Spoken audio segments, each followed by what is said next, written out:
Neuroconciencia, de Fundación AISE.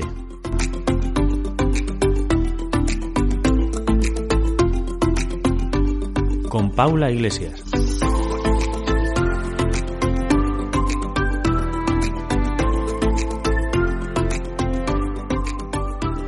Hola, buenas tardes. Bienvenida a un episodio más del podcast de la Fundación AISE Neuroconciencia. Bienvenido a este episodio número 127 de la quinta temporada, el segundo episodio que grabamos en esta quinta temporada ya. Y en esta ocasión nos hemos reunido para grabar un episodio muy especial, ya que estamos a fecha 31 de octubre y estamos en estos días de misterio, de celebración de Halloween, de Día de Muertos. Así que hemos decidido, y es cierto que teníamos ya muchas ganas desde hace algún tiempo, grabar un episodio que tratase sobre la temática de Neuro-Halloween, ¿vale? Porque, como bien sabéis, nosotros somos unos apasionados del funcionamiento del cerebro, de la divulgación y de intentar comprender, ¿no?, cuáles son los entresijos de la mente humana, y creíamos que esta ocasión podía ser una ocasión muy especial para desentrañar y dar a conocer algunos de los síndromes que, digamos, son un poco raros, que es cierto que también son poco conocidos y que no son muy frecuentes, pero que es cierto que nos enseñan mucho de la dinámica cerebral. Y es cierto que también es un episodio que solo podíamos grabar en esta fecha, ¿no? Como en estos días tan especiales donde en muchos países pues se vive con mucha magia, ¿no? Así que tengo la suerte de poder grabar hoy con mi compañero Juan Anaya, que él también, bueno, pues le encanta estudiar y divulgar y dar a conocer todo este tipo de síndromes y de experiencias que, por desgracia, algunas veces le ocurren a la gente, pero que precisamente por eso, pues también es muy importante que todos lo conozcamos para que sepamos, pues, la justificación, ¿no?, o las bases cerebrales que tiene eso. ¿Qué tal, Juan? ¿Cómo estás? Hola Paula, pues muy bien, aquí de previo a este descansillo de 3 días que nos espera de 1, 2 y 3 de noviembre, que este año ha caído bastante bien, y nada, con muchas ganas de charlar de estas cosas raras, ¿no?, que han inspirado tantas historias de miedo y que al final, pues bueno, yo creo que la realidad supera la ficción muchas veces, así que vamos a ver. Yo creo que va a estar entretenido, ¿eh? Nos salimos un poquillo de nuestros rollos así menos divulgativo y creo que es un episodio que le puede gustar a mucha gente y sobre todo que es muy curioso, así que encantado de estar aquí. Sí, yo creo que estos síndromes siempre están ahí un poco en el aire, ¿no? Que algunas veces incluso salen con cierto tipo de morbosidad, por decirlo de alguna forma. Entonces, bueno, yo creo que el darle un espacio y un tiempo en este episodio va a ayudar a la gente a que los conozcan bien, ¿no? Y a que entiendan, pues, que cómo se producen, cuáles son a lo mejor los mecanismos fisiológicos que justifican, ¿no?, esa forma de expresión un poquito aberrante, ¿no?, si se me permite decirlo, un poquito extraña. Y es cierto que, bueno, hoy, en la grabación de hoy, dependiendo de cómo vaya y de la aceptación que tenga, tenemos pensado explicar, ¿no?, o comentar varios de estos síndromes, pero es cierto que hay muchos más. Entonces, cuando hacíamos un poco resumen de los que vamos a hablar hoy, es cierto que a mí se me venía un poco a la cabeza el hecho de que estos síndromes son la máxima expresión de la unión entre la emoción y el movimiento, ¿no? Porque al final todo se expresa mediante unos entresijos, digamos, en los cuales parece que la comunicación entre esos dos grandes sistemas cerebrales, pues por una circunstancia o por otra, se ve alterada, ¿no? Y porque son síndromes que se expresan mucho o a través del cuerpo o a través de la emoción y de la interacción con los otros. Así que creo que también tenemos suerte porque se juntan, ¿no?, en nuestras grandes pasiones dentro del estudio del cerebro al explicar los casos que vamos a ir comentando. Y bueno, pues también eso, el hecho de explorar ciertas condiciones que muchas veces pues desafían, ¿no?, nuestra comprensión de la realidad y que a lo mejor han podido inspirar pues historias de terror, películas de miedo y demás, pero que, como tú bien has dicho antes, pues esto creo que es un gran ejemplo de cómo la realidad supera la ficción. Así que, pues si quieres, podemos empezar por el primer síndrome que es bastante conocido y que se llama el síndrome de Cotard. Coloquialmente también se le dice, bueno, lo que le ocurre a estas personas es que parece como que estando vivos, ellos creen que están muertos. No sé qué nos puedes comentar sobre este síndrome, Juan. Bueno, como tú decías, al final estos síndromes, pues estos procesos son muy curiosos porque como que van un poco a alterar pues los cimientos de nuestra experiencia consciente, ¿no? Porque como tú decías ahora, por ejemplo, con el síndrome de Cotard, pues bueno, la sensación de estar vivo es una de las cosas como que todos damos por hecho, ¿no? Es como que es de las cosas que tenemos seguras, ¿no? El pienso luego existo, estoy vivo y tengo conciencia sobre sí mismo, ¿no? Pero fíjate que en este tipo de delirio, porque al final no deja de ser un delirio, es decir, es una idea que no es real, pero la persona está completamente está convencido, ¿no? Es que tiene como la certeza, o sea, es una idea que no admite una triangulación de ningún tipo con información, es decir, la persona está tan segura de esto como nosotros podemos estar seguros ahora mismo de que estamos hablando el uno con el otro, ¿no? Entonces, recibe varios nombres, se le llama también delirio de negación, delirio nihilista, para que la gente no entienda, un delirio al final es eso, es como una idea que no es real, pero que está muy sostenida y que supone una certeza para esa persona. Entonces, efectivamente, esto se puede expresar de muchas maneras, pero lo que ha inspirado más relatos de terror a lo largo de la historia es esa certeza que tiene la persona de estar muerta. Incluso puede expresarse como una sensación de que ya ha empezado a pudrirse, de que incluso los órganos internos ya pues están pudriendo, o incluso que no contiene ya órganos internos y que solamente tiene como la cobertura de la piel y quizá los huesos, ¿no? Pero como que se está vaciando por dentro. Y entonces como que la persona puede estar en una sensación como de incluso, fíjate qué curioso, se puede expresar tanto como la sensación de estoy ya muerto y me estoy, bueno, y estoy en el proceso ya de haber muerto y estoy descomponiéndome, pero también pueden quedarse ahí como en un limbo, en una especie de inmortalidad, pero una inmortalidad sin estar vivo. Entonces es como un caso muy, muy, muy curioso. De hecho, este síndrome, bueno, está descrito desde hace mucho tiempo, lo describió el autor que le dio el nombre, a finales del siglo XIX, es decir, que ya tiene unos cuantos años, y se describe pues, porque en París, bueno, pues llevan el caso de una mujer que la llamaron Mademoiselle X, que es como la señorita X, para que nos entendamos, ¿no? Que tenía unos 43 años en ese momento y que ella estaba convencida y defendía que no tenía ni cerebro, ni órganos internos, ni nervios y que prácticamente era solo como una envoltura de piel y hueso que, bueno, porque estaba más muerta que viva realmente, ¿no?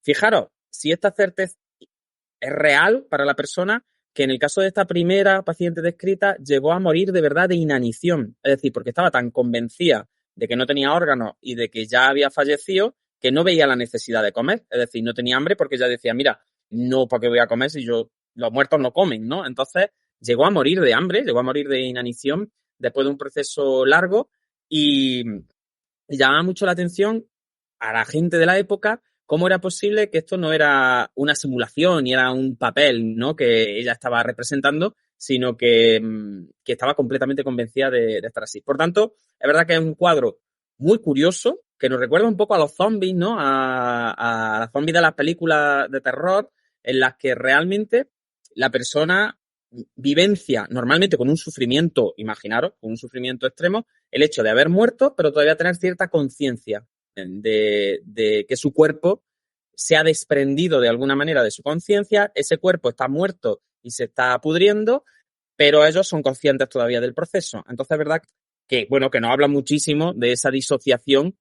Muchas veces y de forma clásica se ha establecido un poco entre lo importante que es, como tú comentabas antes, la emoción, el reconocimiento del propio cuerpo de alguna manera a la hora de identificarse con él, ¿no? Entonces, si hay una disociación de la parte corporal con respecto a los sistemas emocionales, pues bueno, aunque luego hablaremos un poco de qué hipótesis se han planteado, tú puedes llegar incluso a pensar eso, que tu cuerpo no te pertenece, incluso que ya estás muerto, aunque tú estés por ahí todavía sintiendo. Así que un caso es curiosísimo, sí.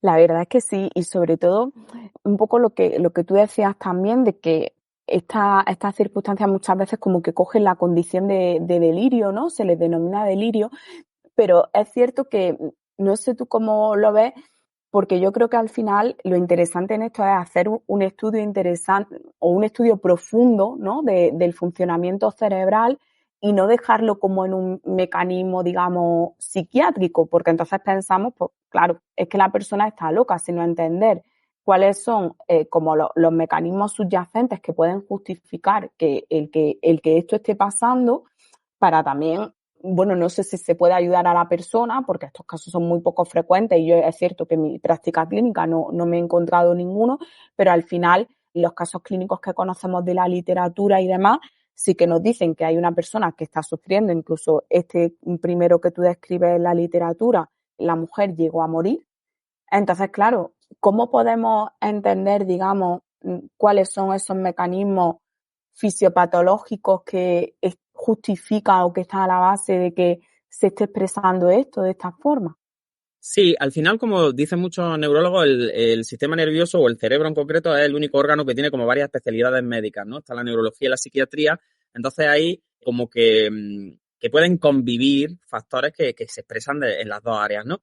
Pero lo que está claro es que esto tiene que tener también un correlato biológico, porque esto no aparece solamente en plan, como tú dices, ay, la persona se le ha ido la cabeza, ¿no? Como se suele decir malamente, sino que, por ejemplo, en casos de traumatismos craneoencefálicos es relativamente frecuente que se produzcan este tipo de disociaciones.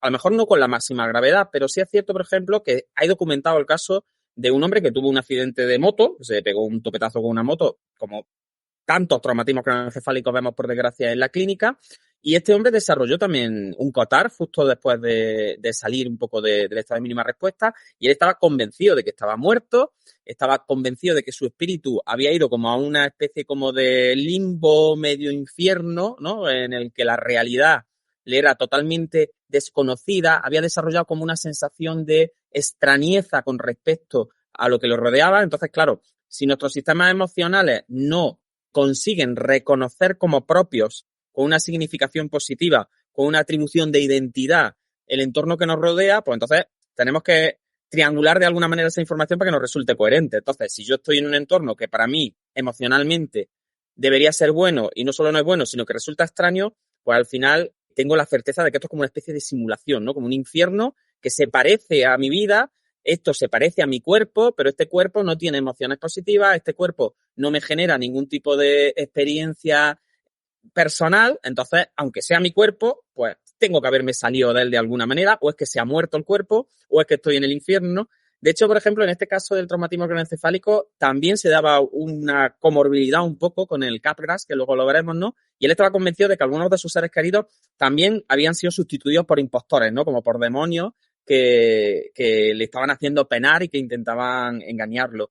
Por tanto, al final, Paula, yo creo que sí, es decir, nos encontramos este tipo de cuadros en trastornos más psiquiátricos, pues como una depresión psicótica severa, ¿no? Como esquizofrenia, pero también los vemos en lesiones neurodegenerativas, los vemos en traumatismos craneoencefálicos, y al final cuando uno entiende un poquito cómo funcionan las redes, ¿no? Las extensas redes funcionales cerebrales, pues bueno, podemos entender que lesiones que afecten a esas conexiones en el lóbulo parietal, que está, por ejemplo, tan metido dentro de la conciencia y la percepción del cuerpo, ¿no? O las cortezas prefrontales, que son al final las que integran toda la parte emocional y también más racional, hablando así rápido de nuestra experiencia, junto con pues esa desaferentación un poco de los sistemas más emocionales, pues fíjate, tendemos a pensar que reconocemos con los sentidos, ¿no? Es como que uno reconoce lo que ve o lo que escucha, ¿no? Como que este modelo antiguo del cerebro en el que la información era lo importante y si tú tenías la información correcta, reconocías correctamente. Y hoy en día estos síndromes precisamente nos enseñan que no,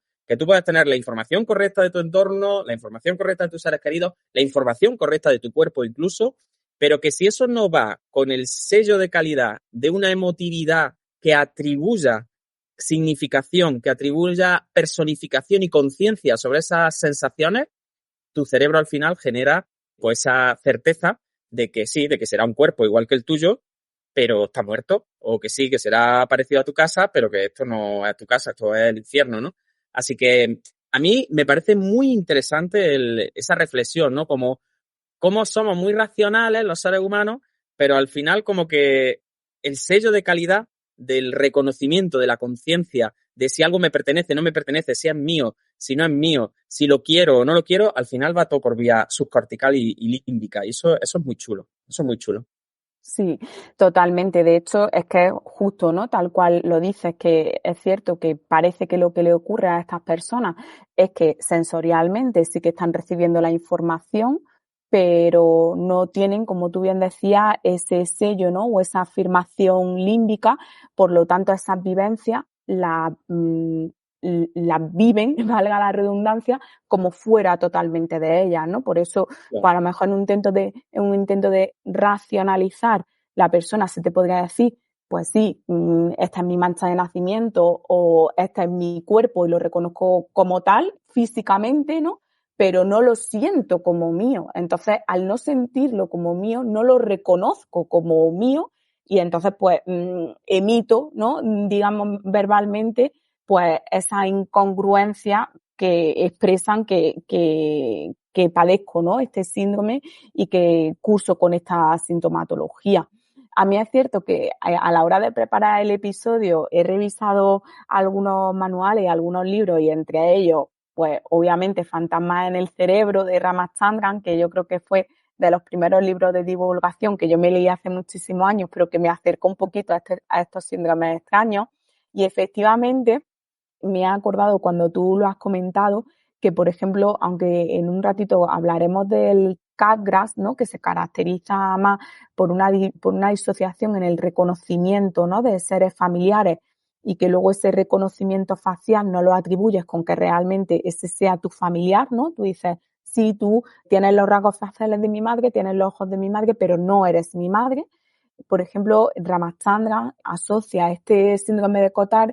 Él dice que puede ser como a lo mejor una amplificación del CAPGRAS, ¿no? El CAPGRAS está muy circunscrito a ese conocimiento emocional facial y esa integración facial familiar de que sean realmente tus familiares y puede ser que en el COTAR vaya más allá de lo facial y se extienda un poquito a todo el cuerpo. Por eso también todo lo que tú comentabas de cómo ese parietal le da un sentido, una identidad y una integridad a lo corpóreo y luego eso no lo vincula, ¿no? Y se conecta con todas esas aferencias y eferencias emocionales que al final nos hacen tener un sentido global de nuestra experiencia, en este caso física.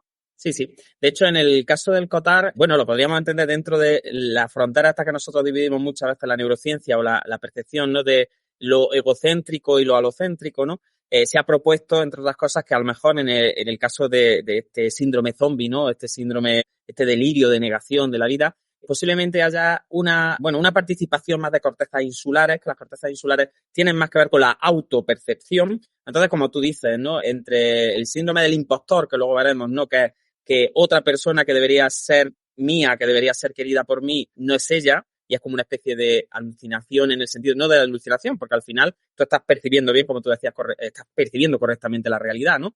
Pero es como que no es esa persona. En el caso del COTAR parece que eso se va hacia lo egocéntrico, ¿no? Es como que ni yo mismo ni mi propio cuerpo al final me resulta significativamente, emocionalmente, cómo debería sentirse si realmente fuera mi cuerpo. Entonces, al final, el sistema nervioso, en un intento de generar congruencia, de generar que la cosa cuadre, dice, pues vale, si esto se parece a tu cuerpo, pero tú no lo vives como tuyo, no te genera ninguna sensación positiva, no eres consciente de tu latido cardíaco, ni eres consciente de tu somatización en cuanto a no tienes dolores de barriga, ni tienes mariposa en el estómago, es decir, esa separación del sentimiento somático, al final se genera la congruencia de pues que se habrá muerto el cuerpo y tú lo estás viendo como desde fuera. Entonces, claro, también aquí es muy interesante la intersección un poco entre la cultura y la neurociencia en la que vivimos, ¿no? Porque al final, claro, fíjate que siempre estos delirios tienen un componente también cultural, ¿no? Porque nosotros sentimos como que te has disociado de tu cuerpo, como tu cuerpo ya no te genera ninguna identificación, pues que se habrá muerto y entonces los cuerpos que se mueren, pues se tienen que pudrir, ¿no? Entonces, claro, si, como decía,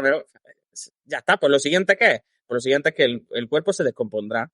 Y entonces, pero claro, la realidad es que luego no se descompone muy rápido, con lo cual, pues bueno, lo mismo es que la piel y no sé cuánto. Es decir, como que al final lo curioso de todo esto es cómo la cultura y las creencias también interfieren un poco en estas ideas, cómo el cerebro busca la congruencia a través de sus creencias previas y de su entorno y de sus valores y de la información también cultural que tiene Y bueno, igual que este chaval del traumatismo craneoencefálico de la moto, que al final él lo vivía como que estaba en el infierno, ¿no? ¿Y por qué en el infierno? Pues porque al final era una forma culturalmente aprendida también de describir una situación negativa posterior a la muerte en la que mi cuerpo ya está muerto y yo estoy viviendo una situación desagradable. Pues vamos a ver, ¿cómo se triangula eso? Pues esto es el infierno, que es la información que yo tengo de algo que se parece a eso. Así que es muy chulo cómo el sistema nervioso coge los distintos ingredientes, al final tiene el problema de esa disociación de identidad, de emocionalidad, y luego te convence, entre comillas, ¿no? Es como que te genera una historia que es contada y es congruente en el fondo, ¿no? Así que fíjate que dentro de la incongruencia y de la locura, entre comillas, realmente lo que hay es un esfuerzo de buscarle sentido a lo que tú estás viviendo. Entonces eso es muy guay. Es muy Sí, interesante. sí, totalmente. Y es muy interesante, como tú dices, cómo esa búsqueda de sentido está influenciada por la cultura, ¿no? Y por la sociedad en la que vives, porque me planteo yo a lo mejor si esto hubiésemos tenido datos de si pasaba o no en la época de Grecia, a lo mejor era lo que voy a hacer es reencarnarme, no pudrirme, ¿no? Es decir, Voy hacia ahí, dónde me voy ahí, claro. Yo qué me sé. voy, sí, sí, es muy interesante. Bueno, me ha encantado el término de sentimiento somático, ¿eh? Ese te lo tienes que apropiar un poco porque el sentimiento somático, Al final, el marcador somático de Damasio nos sirve perfectamente también. no, pero el sentimiento somático suena como ahí más poderoso, me ha Más gustado, me ha poder, gustado. más sentido. Un libro, Juan, Un un libro libro. de sentimiento somático. Sí. Qué guay. Y bueno, luego también preparando el capítulo, es cierto que tú me hablaste de algo que yo no conocía, que es unos casos que se han descrito en la zona de Haití, ¿no? Y que también culturalmente están muy atribuidos como a una experiencia de zombie y parece que eso está asociado con una sustancia, ¿no? Que Claro, consumen o que cuéntanos un poquito. realmente esto para lo que decíamos antes, ¿no? Para entender que realmente la neurociencia puede explicar situaciones que son prácticamente ya de película de miedo absoluto. Es decir, el tema de la zombificación en Haití por parte de algunas culturas, esto es cultura pura y dura, ¿no? Esto es antropología, se estudia pues porque hay zonas, principalmente zonas rurales, en las que hay, bueno, una implantación muy importante del sistema de vudú, que, bueno, no vamos a entrar en detalles como sistema de creencias, pero bueno, para que entendáis, pues es una forma de entender tanto la vida como la muerte, como las relaciones entre la vida y la muerte, ¿no? Entonces, claro, se había observado y ya a lo largo del siglo XX, cuando los antropólogos recolectaban de alguna manera vivencias, la gente estaba convencida de la existencia de los zombies. La gente estaba convencida de que había gente que se moría, que se enterraba y que luego tú te encontrabas por ahí. Te encontrabas por ahí trabajando en el campo o te encontrabas en un supermercado, en un mercado de la zona, lo que sea, y ellos tenían la certeza de que eso ocurría. Entonces, claro, pues bueno, lo que pasa un poco a los antropólogos, ¿no? Con que queremos ser muy empáticos, muy tal, pero siempre decimos, bueno, sí, esto es como el que ve a la Virgen en lo alto de una montaña, ¿no? Pues bueno, pues el sistema de creencias, la gente se parece. Además, como solía pasar bastante tiempo entre la muerte y el reencuentro, pues bueno, este hombre se parece a tu hermano que se murió hace 20 años, si tu hermano no se hubiera muerto y hubiese envejecido, ¿no? Pero bueno, pero al final no es una cosa tan objetiva. ¿Qué pasa? Que hubo un caso que sí estuvo muy, muy, muy bien documentado. Es un caso que cualquiera que lo puede buscar, se llama Narcís. Narcís se escribe que en los años 60 pues fue declarado muerto y enterrado. Además, con partida de nacimiento, de defunción, con muchísimos testigos, con toda la parafernalia de un enterramiento y tal y que cual. Y 18 años después se lo encuentra su hermana por ahí en un mercado. Esto es lo que cuentan las crónicas de la época. Entonces el hombre cuenta que un brujo, para entendernos, ¿no? Un poco del sistema vudú, pues que lo había zombificado y se lo había llevado a trabajar en una plantación. Entonces, como que lo que contaban era eso, era como que tú te mueres y como ya, pues para que te pudras ahí, eso no sirve para nada, pues que vienen los brujos y con diversas formas, ¿no? De magia, lo que hacen es que te resucitan y te ponen a trabajar. Entonces, claro, esto llamó mucho la atención de algunos autores. Y bueno, hay un autor muy interesante, se llama Wade Davis, que escribió un libro, de hecho, que se llama The Serpent and the Rainbow. Es un libro de finales de los 80. Lo podéis buscar. De hecho, luego hubo película también, creo que en español se llama literalmente La serpiente y el arco iris, que habla un poco de los rituales. que claro, se ponen a investigar ya desde un punto de vista científico, se van allí, empiezan a analizar qué pasaba y se dan cuenta de que detrás de todos estos rituales no hay solo leyenda, sino lo que hay es una serie de sustancias que se estaban utilizando en una especie de pociones y que cuando se administraban a las personas, lo que generaban era exactamente eso, era la simulación de una muerte que duraba un tiempo y que luego la persona se podía despertar. Incluso se le podría dar una especie como de antídoto para acelerar el proceso. Llegaron a investigar tanto que identificaron incluso las sustancias, una de ellas, bueno, había dos principales, una de ellas era la tetradotoxina, que para que la gente lo entienda un poco, está en el pez globo este que se hincha, ¿no? Que hemos conocido de los dibujos, que realmente ese bicho yo creo que es el segundo o el tercer bicho más venenoso del planeta, o sea que es un bicho muy venenoso, y lo que hace es generar una parálisis, que para que nos entendamos, una parálisis flácida, es decir, es una como disminución absoluta de las constantes vitales. Entonces el corazón a ciertas dosis late súper despacio, súper flojito, la respiración prácticamente se hace superficial, que prácticamente es indetectable. Entonces, junto con eso y otras sustancias, como puede ser, por ejemplo, la Datura stramonium, que es el caballito, bueno, en mi pueblo se llama, no sé si se llaman bolas del diablo o una cosa así, que es una planta que aquí en Andalucía se ve relativamente frecuente, que echa como unas bolas así con pinchos, con unas trompetas blancas, ¿no? Que se ven por ahí en las zonas que están. Es muy bonita la planta realmente, pero es también súper venenosa. Entonces, esa planta, uno de los principios activos que tiene, también genera amnesia y genera una inhibición de las vías que son dopaminérgicas de las frontostriatales. Entonces, lo que hace es que te coloca realmente, fíjate, es como la mezcla perfecta, es una mezcla en la que hay sustancias que lo que hacen es que te dejan como en un estado ahí de hibernación, vamos a llamarlo, como en un estado en el que, imagínate, en un medio rural en el que tampoco se lleva a la gente al hospital cuando se muere ni nada, porque, bueno, pues llega el médico, esto, lo otro, te oculta, te ve, pero claro, está en un estado prácticamente, pues eso, ahí más muerto que vivo. Y claro, y luego además una sustancia que te borra, entre comillas, la memoria y te elimina la capacidad de motivación intrínseca al coartar las vías anteriores, con lo cual, pues, la definición de un zombie. Entonces la gente se dedicaba luego a desenterrar a las criaturas verdaderamente porque sabían que no estaban muertas, se las llevaban a unas cabañas y las ponían a trabajar. Y eran unos trabajadores estupendos porque, claro, imagínate, eran trabajadores que no tenían iniciativa como para poder rebelarse, que trabajaban de sol a sol, además, pues con eso, con un déficit de inhibición importante, por lo tanto, si los ponía a trabajar en tareas repetitivas o lo que sea, tenía unos rendimientos maravillosos.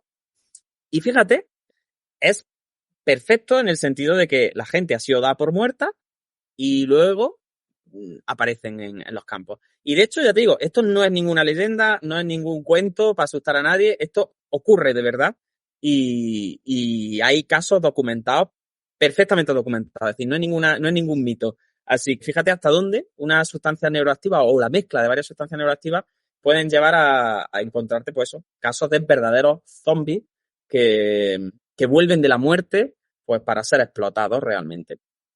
Es que me parece súper curioso y es lo que comentábamos al principio. La realidad supera con creces la ficción y la realidad es que es inspiradora totalmente de las peores películas y testimonios de terror que puede haber en el mundo. Porque, vaya, me parece alucinante. Yo es verdad que el libro de la serpiente del arcoíris me sonaba de algún otro momento, pero claro, es que este caso que cuentas y que además tenemos la suerte de que esté tan bien datado y que tú nos has explicado también, me parece, vaya, terrorífico a la par que interesante. Es cierto que, bueno, tiene esta cosilla que a nosotros nos gusta, pero que al final, pues eso. Pues claro, se le mete todo el rollo de que es como una especie de castigo por la vida. En fin, ya se le mete como toda la parafernalia también simbólica detrás, con lo cual, claro, tú te encuentras a una persona que se parece a un ser querido que enterraste en no sé cuánto, no sé qué, y que incluso te puede generar rechazo por ese rollo, ¿no? Por el rollo de si ha vuelto de la muerte, pues es un castigo. O sea, no es qué alegría que ha resucitado, sino que tiene ese componente un poco de un zombie que no tiene nada que ver con el zombie occidental nuestro, ¿no? Que es el zombie de las películas de zombie que se está pudriendo, que come cerebro, no sé cuánto, ¿no? Es una persona que se queda ahí como en esa especie de limbo, que además no se acuerda de ti, que no. Entonces, tiene que ser una experiencia realmente brutal. Y claro, en encontrarte una persona que es igual que alguien que murió, que tú enterraste, que lloraste, que no sé cuánto, que no se acuerda de ti y que tú dices, pues sí que eres tú. Así que, y fíjate luego la idea de ponerlos a trabajar, pues como, bueno, ya, es como, ya está, si revivo a alguien, claro, nadie los busca, nadie, están fuera completamente del sistema, con lo cual, pues, en fin, ni hay que pagarles, ni hay que, en fin, es como una forma de explotación y de esclavitud brutal, o sea, ya como te mato simbólicamente y luego ya eres simplemente un ser que sirve para mis propósitos.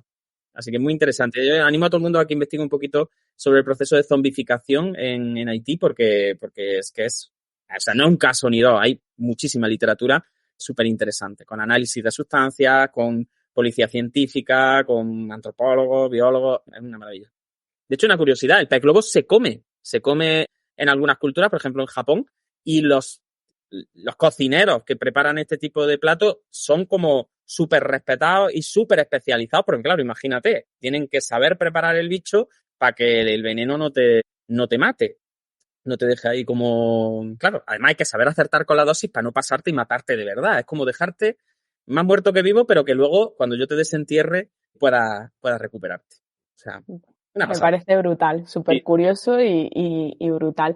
Creo que con este caso, ¿no? De estos zombies haitianos cerramos súper bien lo que es el COTAR y las diferentes formas, ¿no? De expresión o los diferentes niveles de expresión que puede tener este síndrome. Hay otro que también es muy curioso que se llama el síndrome de la mano alien, ¿no? Que vulgarmente también se dice que es cuando pues tu mano tiene vida propia, no te hace caso y ella funciona por su cuenta. Entonces, es cierto que este tipo de síndrome sí que a lo mejor no lo podemos encontrar relativamente de una manera más común, ahora iremos comentando, pero la expresión clínica, pues esa, ¿no? Donde parece que tu mano actúa por voluntad propia, realiza acciones sin tu consentimiento e incluso algunas veces tienes como una sensación de que esa mano no te pertenece y de que lucha incluso con tu otra mano, porque se ejemplifica o se ve más en una de los miembros superiores.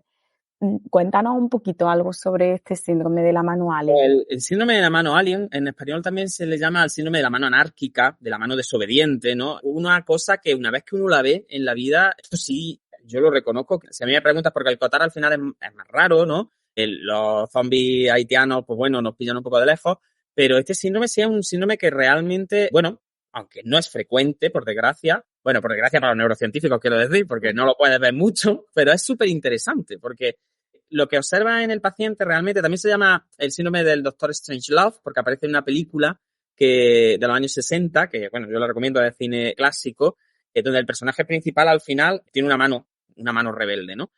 Y bueno, se describe a principios del siglo XX por Goldstein, y bueno, se describe tal cual, es decir, pacientes que después de ciertas lesiones neurales, es cierto que este síndrome, fíjate lo que decíamos de la psiquiatría y de la neurología, ¿no? Mientras que el COTAR es más descrito desde la psiquiatría, desde lo neuropsiquiátrico quizá, el síndrome de mano alien está muy relacionado con ciertas alteraciones. Por ejemplo, con las callosotomías, con las comisurotomías que se llaman también, ¿no? Es decir, parece ser que procesos que afecten de forma así como muy aguda la conexión entre los dos hemisferios cerebrales, por unos puentes que hay de sustancia blanca, ¿no? Que son los que unen, sabemos todos que tenemos dos hemisferios, derecho e izquierdo, y hay como unas carreteras que unen la información que entra y sale de uno y otro, ¿no? Pues parece ser que pacientes que habían tenido por traumatismos craneoencefálicos, incluso posteriormente por cirugía, etcétera, este tipo de desconexiones, como que vivían que una mano, normalmente la mano izquierda, no solo era sentida como extraña, como incluso descrita como de otra persona, mirada con rechazo, ¿no? Como si fuese una araña. Yo siempre me acuerdo de los pacientes que he visto con mano alien y miran la mano como si fuera un bicho realmente, como si fuera un bicho que se mueve, tuviera una tarántula encima de la mesa, ¿no? Es como, Y claro, esa mano está regida por una voluntad que es distinta a la voluntad explícita de la persona. ¿Eso qué quiere decir en palabras así rápidas? Que parece que la maneja otra persona. Por eso se llama mano alien. Alien significa otro, ¿no? Entonces, claro, la vivencia es que esa mano tiene capacidad para planificar, secuenciar y generar actividades con fines específicos. Es decir, no estamos hablando de un movimiento de me tiemblan los dedos, sino en movimientos complejos que pueden incluir actividades incluso de la vida diaria. Es decir, podemos incluir cómo se abotonan y se desabotonan los botones de la ropa, cómo se desvisten, cómo se pueden quitar un pañal, cómo pueden cerrar una botella de agua, cómo pueden cerrar un paquete de galletas o abrirlo, cómo pueden esconder objetos a la visión de la persona. Entonces, realmente, si tuviéramos que resumirlo mucho, la persona ve cómo hay una mano que pertenece a otro, normalmente, aunque la sensibilidad analítica pueda estar relativamente, es decir, si tú le pinchas la mano, es capaz de tomar como ligera conciencia de, sí, me estás pinchando en la mano, ¿no? Pero cuando esa mano como que deja de atenderse, o la persona está más cansada, o tiene un nivel de activación más bajo, ¿no? Esa mano se dedica a hacer travesuras. Además, siempre son como actividades que van contra la voluntad explícita, contra la voluntad que la persona es capaz de describir, ¿no? Entonces, pues, ya te digo, es una cosa realmente curiosísima y que cuando la ves no se te olvida nunca porque vamos, yo recuerdo experiencias de películas, porque estás seguro y además el neurólogo de confianza cuando eres un poco más un poco más novato, ¿no? Te lo cuenta y te dice, no, Juan, esto es así, esto es una mano alien, esto funciona de esta forma, pero si no, yo buscaba la cámara oculta realmente, ¿eh? Te lo digo tal cual. Yo decía, esta gente se está riendo de mí.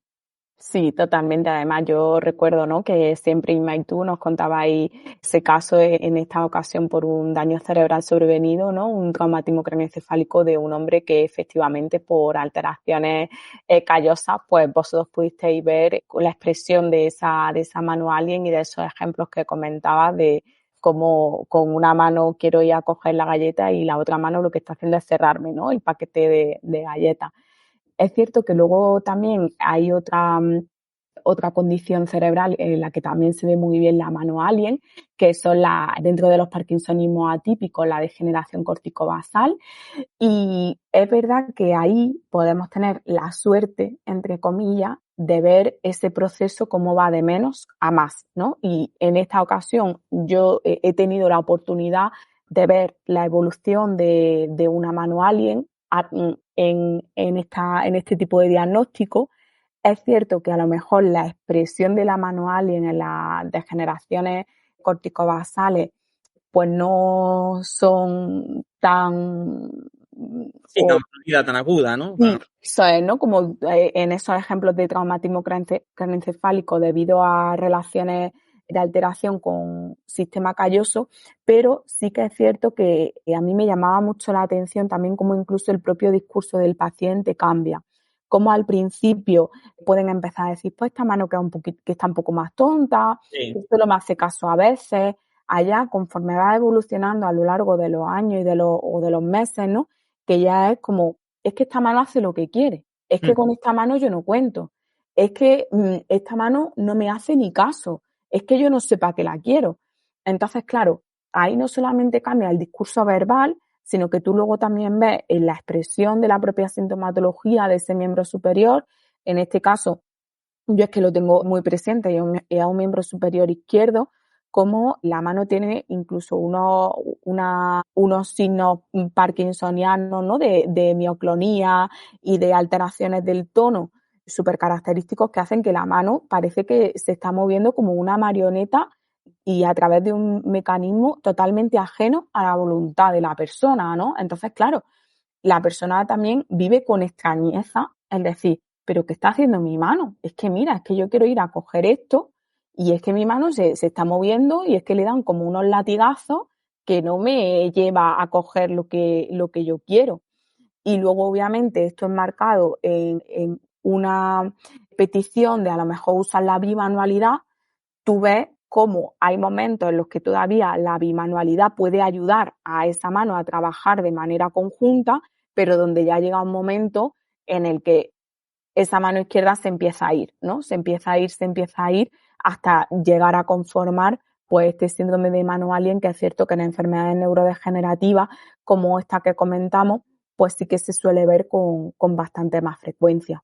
De hecho, fíjate que no tenemos claro ni siquiera, Ale, sabemos un poco la etiología, ¿no? Porque sabemos cuándo aparece. De hecho, por ejemplo, las callosotomías que se hacían mucho, que era pues, romper esas carreteras que había entre el hemisferio derecho y el izquierdo, un poco para que la gente no entienda, pues en la cirugía de la epilepsia, ¿no? La epilepsia sabéis que es como un chispazo, ¿no? Que sincroniza excesivamente los hemisferios cerebrales y hay crisis como que se generalizan por todo el cerebro, ¿no? Entonces, para que me entendáis, pues los neurocirujanos como buen criterio decían, bueno, pues si como que cortamos un poco la carretera que une los hemisferios, evitamos que las crisis se generalicen tanto. Entonces se hacía, pues eso, lo que se llamaba las callosotomías, que era, pues, cortar el cuerpo calloso, que era esta carretera. Pero nos dábamos cuenta como en muchas ocasiones, después de esa intervención, aparecían comportamientos de este tipo. Entonces, de hecho, el tema de la mano anárquica es uno de los que la gente seguro que ha oído hablar de teoría un poco de la competitividad interhemisférica, ¿no? Como que el hemisferio derecho y el izquierdo están peleados y que entonces uno se tiene que hacer dominante para activarse antes y procesar antes y como que echarle la pata por encima al otro, ¿no? Y que por eso cuando los desconectas, pues como que el malo, el que ha estado ahí siendo dominado, se venga y genera ese tipo de conductas, ¿no? Fíjate, esta teoría que durante mucho tiempo en neurociencia incluso ha impactado mucho en algunas técnicas de neurorehabilitación, pues viene de aquí, precisamente de esa existencia de esa mano anárquica que decía, esta mano, si no está controlada por tu voluntad, estará controlada por otra voluntad. Entonces, si el hemisferio dominante es el que tú tienes conciencia de ser, ¿no? El que te está dando a ti la conciencia del yo, y ese ni manda ni entiende lo que está haciendo esa mano, es porque esa mano está dominada desde el otro hemisferio, que era el que estaba como subyugado antiguamente cuando existía la comunicación entre los dos. Pero fíjate que esa teoría es interesante, pero hay otra teoría también que habla de que la mano alien también puede ser un poco una expresión de la affordance de los objetos y que nos explica mucho cómo funciona el procesamiento y la manipulación con respecto a los objetos. Es decir, sabemos, por ejemplo, en lesiones de corteza suplementaria, de la motora suplementaria, que también genera mano anárquica, nos hemos dado cuenta que esa área está muy, muy relacionada con las conductas de instrumentalización. Es decir, esas conductas que tú sabes que son muy típicas en clínica frontal, ¿no? De como que no puedo parar de utilizar las manos para manipular objetos, dependiendo del objeto que sea, pues como darle un uso. Es decir, como que el objeto me llama a la acción y yo no puedo inhibir de ninguna manera esa acción. Entonces, fíjate que hay una teoría interesante que es un poco más moderna ahora sobre la mano alien que dice que sería un poco eso. Es decir, que es como que es una mano en la que la inhibición que genera el frontal sobre esa actividad de la suplementaria, que es como utiliza automáticamente los objetos, no se da. Entonces, al no darse, esa mano como que entra en conductas de utilización, como serían las conductas de utilización frontales, sin necesidad de que la otra lo haga. Entonces, no es tanto que sea una voluntad distinta, sino como que los objetos llaman a esa mano al uso. Claro, ahí nos encontramos un problemilla y el problemilla que nos encontramos es por qué siempre las conductas que genera la mano alien son conductas disruptivas. Porque en teoría, si la teoría un poco de la falta de inhibición de la affordance del objeto, ¿no? Es esa mano percibe un bolígrafo y va y lo coge, ¿no? Aunque tú no quieras cogerlo porque es como que la mano está desinhibida a ella, para que nos entendamos. Pero claro, es que es cierto que en la literatura y en la experiencia clínica, la mayor parte de las manos anárquicas que vemos, que son manos anárquicas verdaderas y floridas, ya os digo, como la cosa de la familia Adams, prácticamente es como que ella va a su ritmo, suelen ser siempre conductas disruptivas. Por ejemplo, yo recuerdo a un paciente que estábamos jugando al ajedrez o jugando, imagínate, al dominó, y claro, tú pones las fichitas de dominó todas delante de ti, hacia ti, para que el otro no las vea, ¿no? Y para tú saber lo que tienes que echar. Pues recuerdo perfectamente cómo esa mano, cuando él iba con la mano derecha poner una ficha y ponerla bien, la otra mano aprovechaba que él adelantaba la cabeza para coger una de las fichas que tenía, ponerla boca abajo y esconderla. Entonces, claro, ese tipo de conductas podrían ser una conducta de instrumentalización unilateral automática. Es decir, podrían ser que el sistema visual realmente está lanzando por ese problema en suplementaria como una facilitación excesiva hacia el uso del objeto por sus características. Podría ser, pero siempre de forma disruptiva. Es decir, siempre, recuerdo perfectamente, ¿no? Como el paciente charlando contigo, mirando hacia la derecha y mientras estaba charlando contigo y riéndose y contándote cómo le había ido el fin de semana, la mano izquierda quitándole los botones a la camisa y desnudándolo. Claro, ¿en qué momento, no? ¿Cómo explica esa disrupción?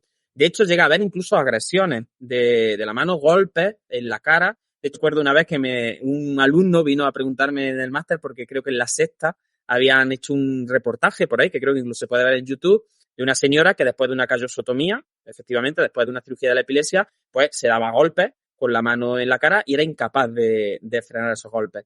Entonces, bueno, tenemos como esas dos teorías, ¿no? La teoría de una voluntad, entre comillas, distinta, que sale a la luz cabreada por haber estado subyugada por el otro hemisferio dominante, y tenemos un poco la teoría de cómo nosotros manipulamos gracias también a esas características del objeto que llaman a la manipulación, lo que se llama la affordance, ¿no? En aprendizaje motor, y cómo los lóbulos frontales, las suplementarias y las áreas motoras se tienen que encargar como de inhibir lo suficiente ese automatismo. Y si no lo inhiben, puede llegar a aparecer la mano alien como conducta de instrumentalización unilateral no explícita, ¿no? Sería la teoría.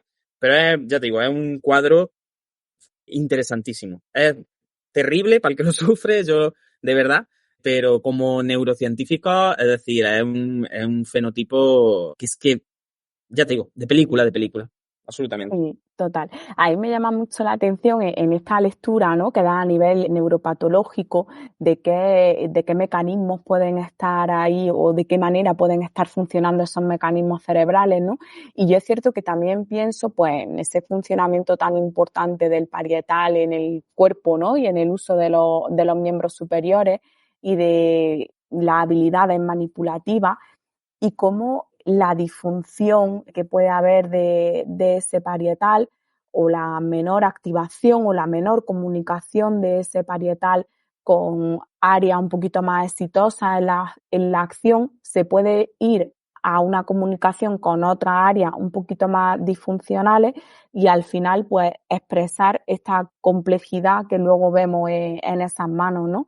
Entonces, pero al final, lo que algo que además tú siempre dices, lo que está haciendo el sistema es intentar buscar otras vías, ¿no?, de comunicación, aunque es cierto que en este caso las vías de comunicación se expresan de una manera pues totalmente aberrante, totalmente disfuncional o disruptiva, pero al final creo que ejemplifica y visualiza muy bien cómo cuando un área está fallando por lo que sea, o su capacidad comunicativa con otra área no está siendo tan eficaz, lo que intenta hacer es irse a buscar otras cosas que le ayuden, aunque en este caso no esté saliendo de una manera adaptativa, ¿no? Claro. Además, luego volvemos a lo mismo. Es muy interesante porque ¿qué es la identidad, no? ¿Cómo sé yo que esa mano? Porque, a ver, yo me estoy viendo ahora y mi mano derecha está manipulando aquí un boli, porque yo soy muy frontal y estoy aquí Claro, si alguien me grabara y viera lo que estoy haciendo con la mano mientras estoy hablando contigo, eso podría ser una mano anárquica, porque es una mano que está ahí manipulando con distintos dedos, ¿no? Que están alternando, que están haciendo movimientos movimientos como relativamente complejos, ¿no? O sea, una manipulación.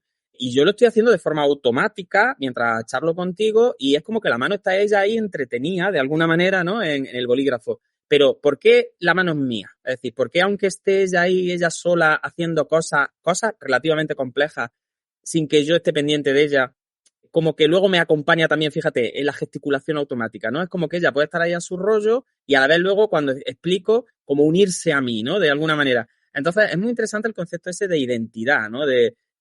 Tú puedes verlo desde fuera y decir, pues mira, esa mano que está instrumentalizando ahí un bolígrafo, o está entretenido con una goma, con una plastilina o lo que sea, pues está haciendo un esquema de movimiento complejo que no está siendo vigilado por el yo que está hablando, no sé cuánto, pero no es una mano alien. Yo no la percibo como una mano distinta a mí.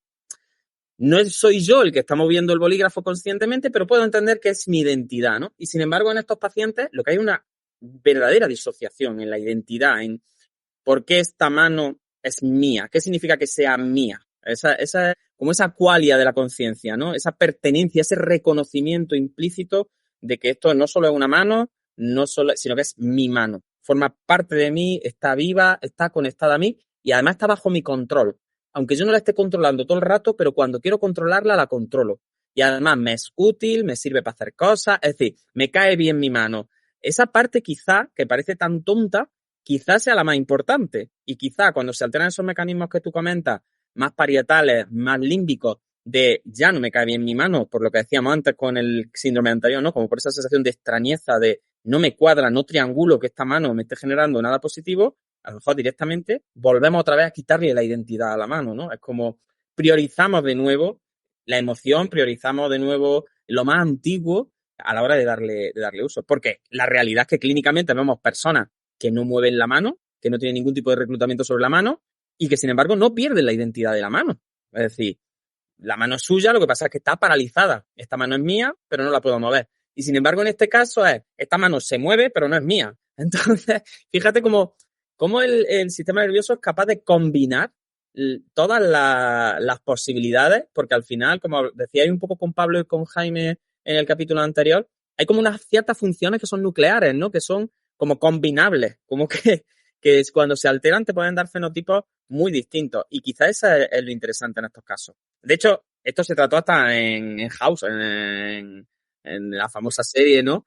Pues hay un capítulo en el que hay una mano alien, hasta en Expediente X yo recuerdo algunos capítulos de esto, de como de posesiones, ¿no? Porque al final no deja de ser una mano que fenotípicamente parece una posesión, ¿no? Parece una posesión de una inteligencia distinta, de un ente distinto que te obliga a hacer cosas que además van contra tu propia opinión o tu propia voluntad. Entonces es verdad que tiene ese componente de posesión, de otredad, de alienación, ¿no? De pérdida del control, pérdida de la identidad, que al final es terrorífica, que yo creo que es una de las cosas que más miedo le puede dar a una persona, ¿no? Total.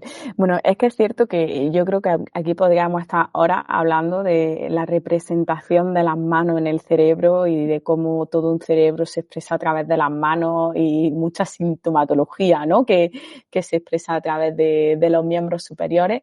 Y ahí me parece súper interesante. Y luego creo que también es importante que tengamos en cuenta cómo al final, pues, este tipo de clínica, por ejemplo, en los casos que hemos comentado de la degeneración corticobasal, pues tiene una afectación funcional brutal en las personas que lo padecen, pues que empiezan a dejar de usar primero ese miembro superior que está más afectado por el componente, en este caso apráxico, que es cierto que eso no lo hemos comentado, que al final, bueno, que la sintomatología empieza como una apraxia, pero que ya termina, ¿no? en una mano alien. Y obviamente pues eso tiene unas implicaciones funcionales bastante importantes. De hecho, las áreas que se han descrito en Mano Alien no dejan de ser muchas áreas que se han descrito en trastornos prásicos, suplementarias, principalmente cuando hay lesiones cingulares, cuando hay lesiones callosas asociadas. Entonces, al final es verdad que el trastorno prásico no deja de ser también una mano desobediente. Es una mano que quizás no es que tenga una voluntad propia aparte de la mía, pero es verdad que a mí no me hace mucho caso. Es como, es quizás más pasiva, ¿no? Es como que se mueve raro o que no termina de hacerme caso o de cumplir bien mis órdenes y quizás sea un poco un continuo, ¿no? Sea una línea entre el trastorno prásico, que es eso, que es una mano que no controlo bien, a una mano paralizada, que es una mano que no controlo, a una mano anárquica, que no solo es una mano que no controlo, sino que ella sola ya tiene su propia iniciativa y sus propios motivos para moverse, ¿no? Entonces tiene otro ser que la controla. Así que sí, yo creo que al final estamos en esa, más que en bloques estancos, ¿no? O en fenotipos clínicos como cerrados, independientes, totalmente. No, yo creo que al final lo que vamos variando un poco es la intensidad del síntoma y volvemos a lo mismo, y volvemos a funciones nucleares que tienen que ver con identificación, con reconocimiento, con la saliencia de esas cualias, ¿no? De cómo emergen cosas de las que yo estoy convencido porque sé que la mano es mía y ya está, y es mía. Entonces, eso Y es... porque la tengo integrada en unos engramas de movimiento y esos engramas de movimiento me ayudan en mi o funcionalidad, lo en que mi vida sea. diaria, pero tal, sí, Entonces, totalmente, totalmente, total. es guay, es muy chulo. Sí, Bueno, pues después de esta manual, y aunque yo creo que ya te digo, de sí, manos creo que podríamos estar hablando durante muchísimo tiempo, pero siguiendo un poco la línea de esta especial de Neuro Halloween, aunque ya antes hemos adelantado un poquito el síndrome de Capgras, ahora nos vamos a centrar algo más en él.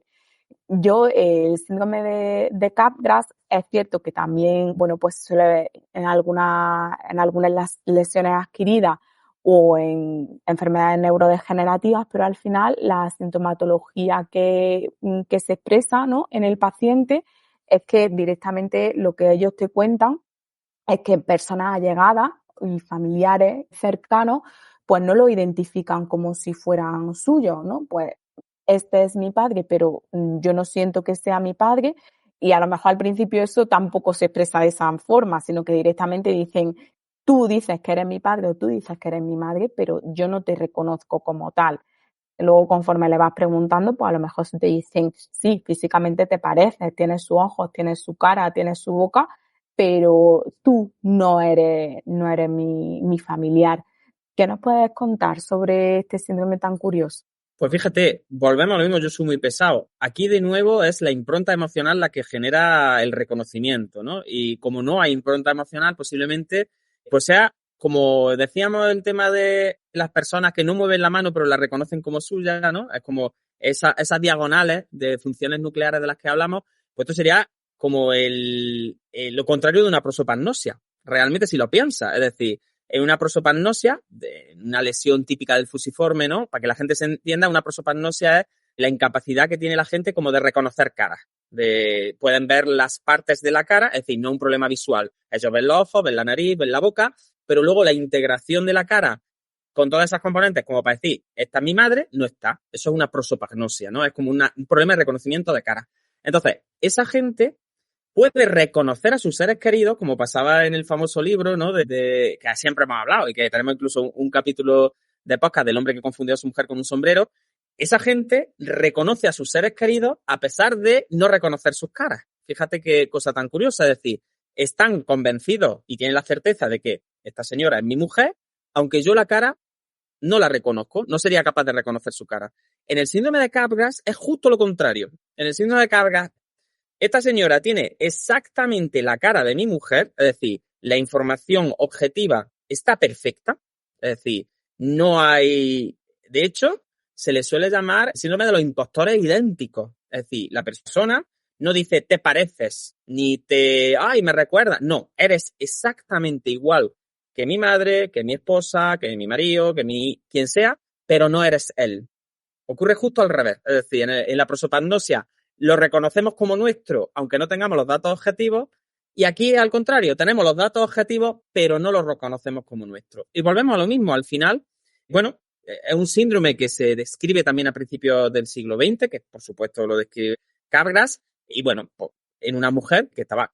Y volvemos a lo mismo, que esto es lo importante, es un delirio, es decir, la persona está convencida. No es que le parezca, que lo piense, que se le haya ocurrido, hoy a mí se me ha ocurrido que mi marido lo mismo es un impostor. No, es certeza absoluta, o sea, pondrían la mano en el fuego, porque ese marido en este caso era un impostor completamente idéntico. El síndrome de Capgras, además, luego lo comentaremos, parece que es especialmente intenso por vía visual.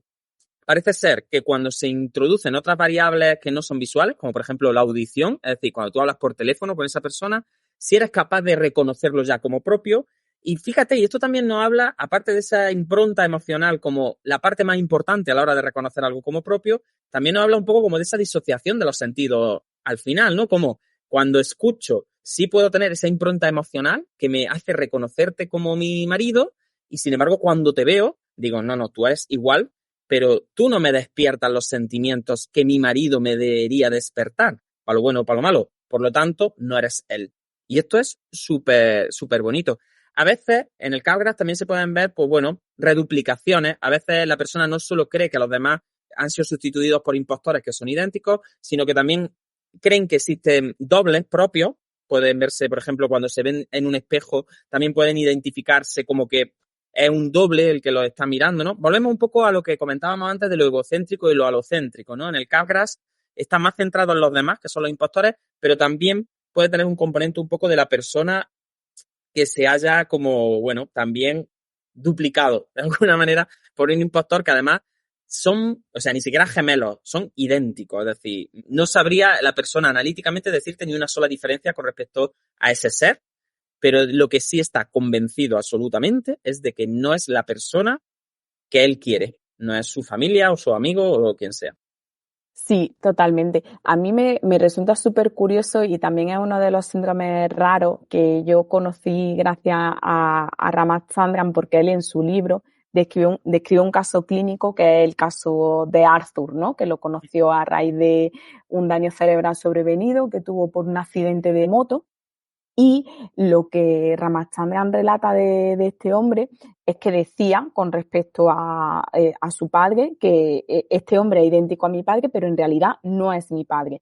Y esa mujer que asegura ser mi madre miente, es decir, que ya también hay como esta connotación de que como lo emocional no me termina de cuadrar, aunque se parecen, pero es que no lo es, me está mintiendo. Entonces a mí también me resulta curioso cómo el cerebro en ese intento constante de dar sentido, si no tiene esa aprobación de la emoción, pues negamos, rechazamos, obviamos y aquí, por ejemplo, Ramachandran también da una explicación neuroanatómica y habla de cómo efectivamente tú comentabas esa vía visual puede ser muy predominante en este síndrome, puede dar gran parte de la explicación de este síndrome y cómo probablemente lo que pueda estar sucediendo sea que esas conexiones temporales que van vía reconocimiento visual facial uniendo a lo emocional y a lo límbico, pues no estén funcionando adecuadamente porque luego hay una disociación muy grande en cuando hacemos los experimentos de llamada telefónica, ¿no? Si si esta mujer ahora se va a otra habitación, la que yo digo que no es mi madre, y me llama por teléfono y escucho su voz, sí que tengo un reconocimiento certero de que es ella. Y Ramachandran también indagando y ahondando más en esta afectación, recuerdo que hablaba de que, porque él siempre va intentando hacer experimentos, ¿no? De venga, vamos a ver qué pasa, ¿no? Cuando yo expongo a la persona, haces cosas y a ver cuál es la expresión total de lo que le está ocurriendo. Y él comenta que, por ejemplo, la respuesta galvánica de la piel es un tipo de respuesta de actividad simpática, sí. Efectivamente, ¿no? Y consecuentemente, medidor de actividad simpática, pues también muy medidor de esa actividad límbica, ¿no? Y emocional. Entonces, claro, él relata cómo puso a Arthur estos receptores de actividad electrodérmica en la piel y le puso delante a estos familiares tan allegados y fotografías de ellos y no se activaba esta respuesta. Sin embargo, la respuesta galvánica de la piel. Sin embargo, cuando sí que hacían llamadas telefónicas, sí que se activaba. Entonces es cierto que me parece también como un estudio bastante pormenorizado y muy curioso y que viene a justificar también y a seguir ahondando un poco pues en qué bases cerebrales pueden estar a la base, ¿no? de todo esto, ¿no? Y justificando esto que ocurre. Claro, además es que lo que comentas tiene una importancia brutal si profundizas. Porque claro, si tú te tomas esto como un delirio, al final es un delirio lo que comentábamos antes, ¿no? De esta persona pues se le ha ido la olla. Así hablando mal y pronto, ¿no? Pero claro, al final si nos vamos un poco al funcionamiento neurológico, la perspectiva es justo la contraria. La perspectiva es lo que tú comentas, como hay esa disociación que está demostrada en experimentos además de falta la activación de reconocimiento emocional de esa persona. Claro, el delirio que se genera, es decir, la idea delirante de estos son extraterrestres que han suplantado a mis seres queridos y que son iguales que ellos, o si no son extraterrestres son fantasmas, y si no son pues impostores simplemente que me quieren quitar el dinero. Es decir, el delirio que se genera en torno a porque hay aquí una persona que es idéntica a mi hermano, pero yo estoy convencido de que no es él, ese delirio al final es una compensación, es decir, es un intento, como tú dices, incluso saludable, entre comillas, vamos a decir, no es como que tiene una función y la función es como me falta la base de esas funciones nucleares de reconocimiento, pues hombre, ¿qué explicación, qué relato, qué forma de expresarlo voy a tener? Pues el cerebro genera un relato, genera un delirio que a nosotros desde fuera, que no tenemos esa disociación de las funciones del reconocimiento, nos puede sonar, chiquillo, te está inventando un peliculón, pero que dentro de esa persona mantiene una coherencia absoluta. Es decir, los hechos son que hay una persona que es idéntica a una persona que yo quiero mucho, pero que yo sé, tengo la certeza de que no es ella. Pues, ¿qué explicación tiene eso?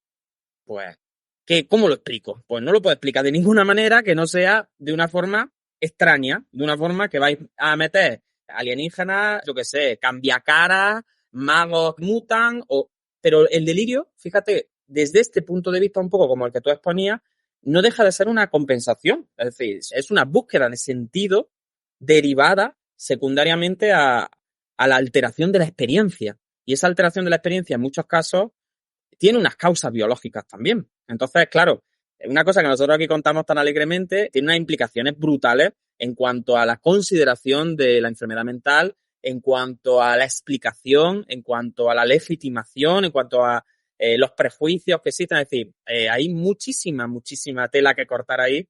Y es súper interesante, porque, por ejemplo, desde el punto de vista motor lo tenemos claro, ¿no? Yo ahora digo, es que cuando el paciente tiene espasticidad, en el fondo tiene espasticidad porque no puede tener otra cosa, porque si pudiera tener otra cosa no necesitaría la espasticidad. Pues quizá porque no en este funcionamiento es algo parecido, ¿eh? ¿Por qué no el delirio está cumpliendo una función ahí que lo neurobiológico está cambiando, ¿no? Que está alterando de alguna manera. Así que a mí me parece interesantísimo. Y además, este cuadro ha dado para películas de todas las clases, para series, hasta para canciones. Hay canciones, si buscáis en Spotify Capgras os aparecen canciones que en el título ya llevan el nombre del título. Hay películas de incluso la invasión de los cambiacuerpos, réplicas alienígenas, dobles misteriosos, universos paralelos en los que, claro, es lo mismo que hablamos antes de la cultura. A lo mejor antiguamente la gente tendía más a pensar que eran dobles o eran, yo qué sé, fantasmas o alienígenas, pero a lo mejor ahora pues tiendes a pensar que sean personas de una realidad paralela que no son tus hermanos realmente porque en ese universo paralelo, como ahora se lleva más la física cuántica y estas cosas, ¿no? Pues a lo mejor ahora, si tú analizas el delirio del Capgras, haya cambiado también debido a las creencias culturales, ¿no? Ese sería también un estudio que quizá valdría la pena, ¿no? ¿Cómo interpreta ahora el delirio la realidad de la falta de reconocimiento emocional de un ser querido? Entonces, yo intuyo que posiblemente se encontrarían diferencias significativas con respecto a hace un siglo, seguro. Sí, total. De hecho, a mí también me parece bastante curioso cómo a lo mejor este síndrome se puede ver también en algunas enfermedades neurodegenerativas, ¿no? Donde puede que la primera sintomatología pues curse con alteraciones de memoria o con alteraciones del reconocimiento visual, pero cómo luego eso puede llegar a degradarse hacia áreas límbicas, ¿no? Y hacia esas áreas más emocionales y el hombre tan campantemente, digamos, en consulta, o la mujer te puede comentar que sí, que esa persona que lo acompaña dice que es su marido, pero que Sí, sí. realmente no es su marido. No, no. A mí ahí me produce como cierta sensación, como lo dicen como con mucha bondad, que tampoco luchan contra Sí, esa no, persona, ¿no? ocasiones, es verdad que en ocasiones sí tienen como una idea delirante de daño, ¿no? De esta persona ha venido a robarme, o ha venido a hacerme daño, o incluso ha matado a mis seres queridos y los ha suplantado, pues porque esta persona no tiene una vida, y entonces, es decir, que el delirio a veces así, pero otras veces yo me he encontrado pacientes en clínica un poco que te lo dicen incluso al oído. Yo recuerdo un caso que me quedé muerto, ¿no? Que hizo una anamnesis, que, bueno, pues que la señora era una señora, pues tú allí con su marido, cantando para arriba y abajo, y cuando se iban, se levantó el marido porque fue a llevar los informes a que que se escanearan, y recuerdo que casi así, al oído, me dice la señora, este en realidad no es mi marido. Es como diciendo, este es un hombre que se parece mucho a mi marido se murió, o no sé lo que me dijo, y se ha venido conmigo. Y yo, como que me hago la tonta, porque es muy bueno, es muy bueno. Es como que yo me hago la tonta y digo que es mi marido, pero no es mi marido. Decía, yo no estoy convencida de que... Y era una sensación como la que tú dices, esa sensación un poco de bondad, de decir, pues mira, un sustituto que me ha salido aquí, él dice que es mi marido y yo, pues mira, pues si él lo dice y está contento, pues que sea mi marido, pero yo en el fondo sé que no es. Es Entonces, buena gente porque me ha acompañado aquí, claro, luego me acompaña a casa y tal, pero que no, que este no es. sí, Es sí, verdad que a veces aparece así, aparece de esa forma en la que es como, vamos a hacer el teatrillo tú y yo de que este es mi marido, pero a ti te lo digo que aunque te haya dicho en la entrevista que es mi marido y que llevamos 50 años casados y no sé cuánto, como eres mi terapeuta y yo soy honesta y buena persona, te digo así de tapadillo que este no es mi marido, este se parece mucho. Y otro caso recuerdo que decía que se había casado con el hermano, pero que como en el pueblo eran muy chismosas, como los hermanos eran muy parecidos, pues se había quedado como que era el mismo. Era otro relato que me acuerdo ya de los primeros, que yo de hecho no supe identificar como algo, era pues como esta mujer se le ha ido la olla, Y luego ya estudiando y hablando con el neurólogo, me dijo, pues mira, es una forma realmente de Capgras, no es un Capgras como en la literatura aparecen, ¿no? De una suplantación, no, pero la mujer al final era como lo mismo, es una persona que es igual que mi marido, que dice que es mi marido, pero no es mi marido. Entonces, el delirio era un poco ese, era, pues mi marido en algún momento se ha muerto y su hermano, que es muy parecido a él, pues qué bueno es que se ha hecho cargo de mí. ¿Por qué no lo cuentas si es tu cuñado? No, porque es que son muy chismosas la gente del pueblo es muy chismosa, entonces yo me callo, él dice que y nadie se ha dado cuenta y vivimos los dos, pues mira, como si fuéramos un matrimonio, decía ella, y yo, pues muy bien. Sí, la verdad es que a mí me parece súper curioso y también quería terminar de cerrar un poco este síndrome con algo que también relata Ramachandran en su libro, porque él sigue ahondando un poquito más en la expresión de esta patología y él se pregunta cómo al final las emociones, ¿no? También se construyen de la relación que vamos teniendo y de la interacción que vamos teniendo con otras personas y que también lo que influye el contacto visual en esa interacción. Entonces, él establece una relación entre el tema de la mirada y la direccionalidad de la mirada, el reconocimiento del rostro y el aporte límbico y emocional a la mirada y a los rostros, ¿no? Y cómo ahí generamos un conjunto, ¿no? Que lo integramos. Entonces, claro, él se pregunta con este caso clínico que tiene de Arthur, pues cómo juzgaría este paciente la dirección de la mirada al ver al ver las fotografías de una cara, ¿vale? De una misma persona. Entonces, por lo visto, lo que él hace es que le plantea a Arthur una serie de imágenes de una misma persona mirando hacia enfrente, hacia la cámara de enfrente, o desviando la mirada hacia la derecha o hacia la izquierda. Y lo que le pide es decir si la modelo de la foto le estaba mirando a él o no. Fíjate qué cosa, ¿no? En un principio más absurda y más sencilla. Pero lo que parece que ocurrió fue que Arthur como que tuvo muchísimos errores en la decisión de si la chica le estaba, a través de la fotografía, le estaba mirando a él o no. Y parece ser que solo cuando los ojos de la chica de la foto lo miraban como claramente mucho hacia un lado, era capaz de distinguir que no lo estaba mirando a él, pero era como cuando ya estaba muy desviado hacia la derecha o hacia la izquierda. Y de hecho llegó un momento en el que Ramachandran comenta cómo en la octava prueba de la serie de fotos, ¿no? Porque tenían como, pues no sé si eran 20, 30 fotografías, de repente Arthur dijo que la identidad de la modelo había cambiado, que que la chica de la foto era otra diferente. Entonces ahí también lo que Ramachandran está intentando vislumbrar con este experimento es la relación que puede haber entre ese reconocimiento emocional facial y la memoria, y cómo eso también va dando como un sentido y una consistencia y una coherencia a todo un sistema de memoria. De manera que parece ser que también el cerebro, para construir episodios a nivel nésico, se sirve mucho de un límbico que le está dando ahí todo el rato coherencia, ¿no? Y una emoción que le está dando todo el rato como una sensación de familiaridad a todo ese conjunto de episodios que están ocurriendo y que están sucediendo a lo largo del tiempo. Y cómo parece ser que si no tenemos esta falta de activación amigdalina y emocional, llega un momento en el que hay disruptores en esa vivencia, de manera que pensamos que son episodios o vivencias separadas, ¿no?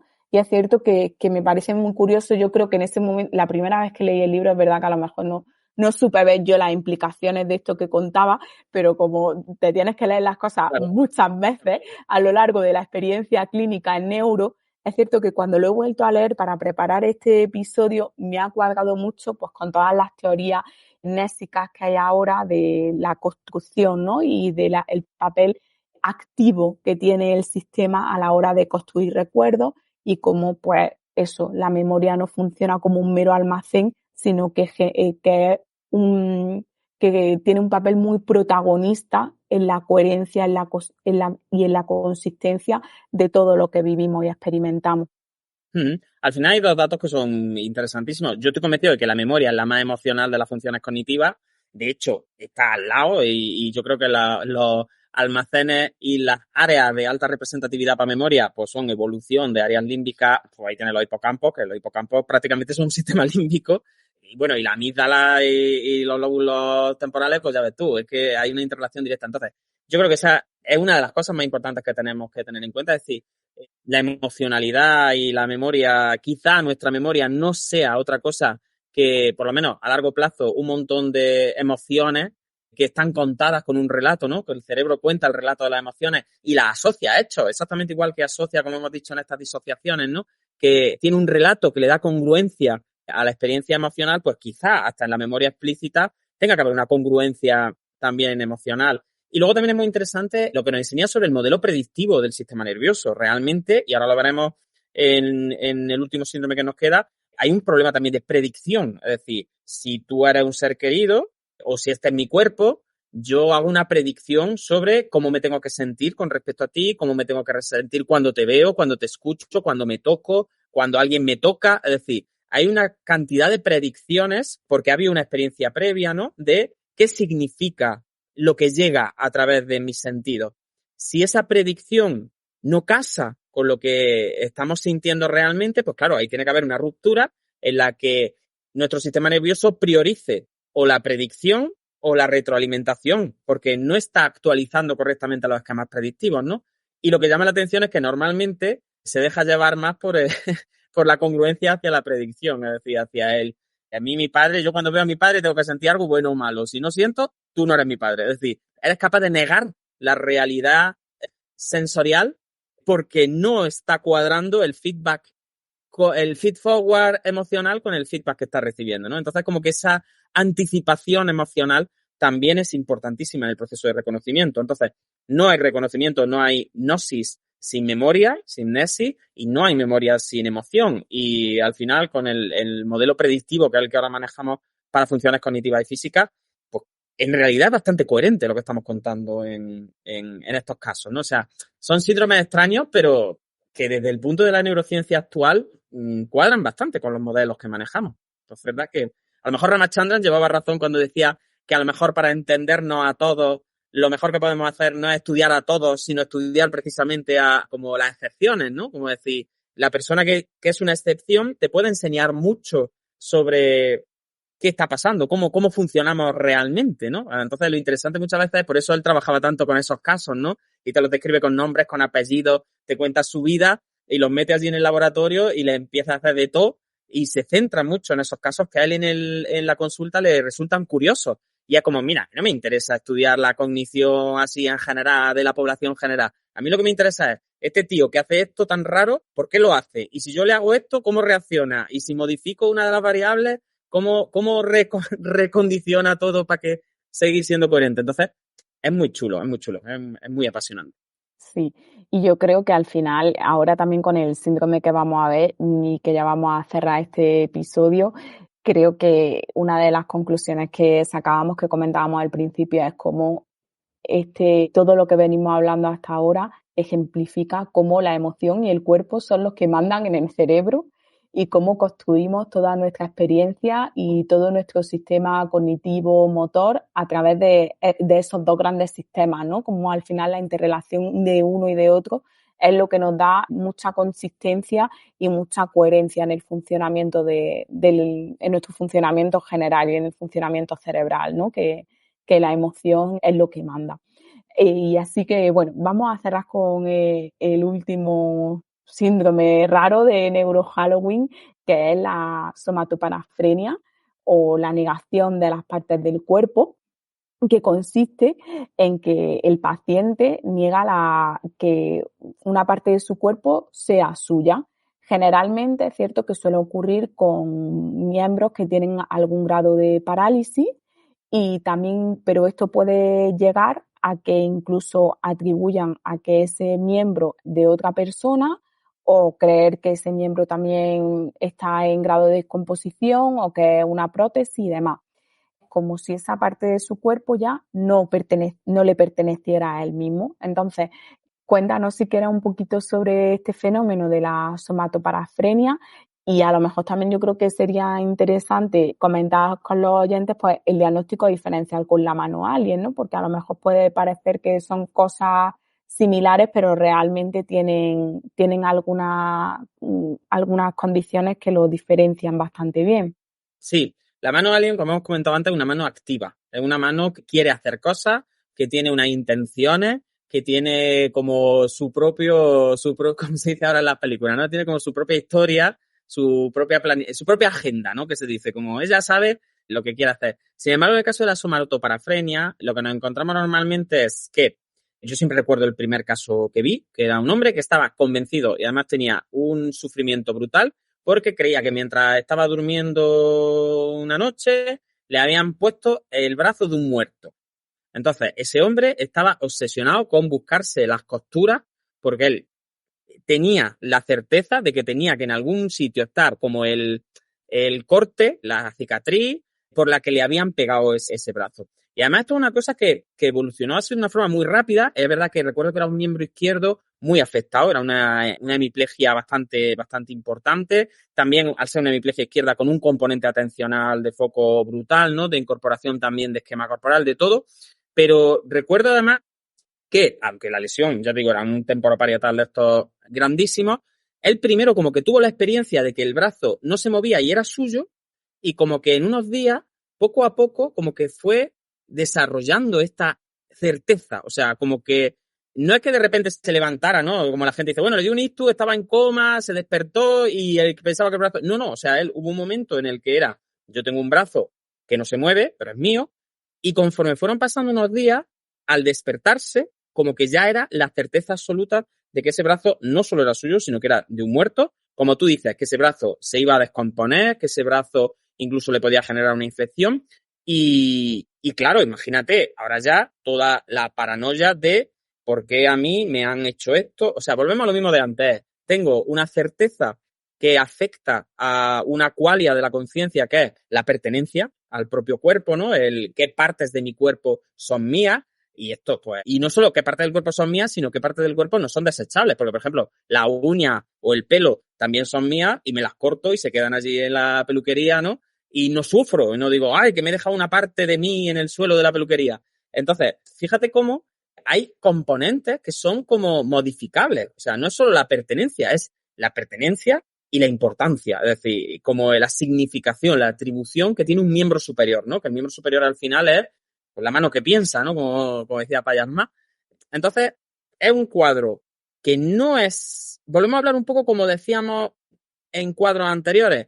A lo mejor ves la somatoparafrenia dura, como este caso que comento, no es nada frecuente, pero estamos en una línea, ¿no? Estamos en la línea de esta mano no se mueve, pero bueno, lo que antes se llamaba la somatodiaforia, ¿no? No me cae bien. Esta mano es tonta. Esta mano le pego, la maltrato incluso, le hago daño porque es una mano que es mala en el sentido de que no me genera ninguna sensación positiva.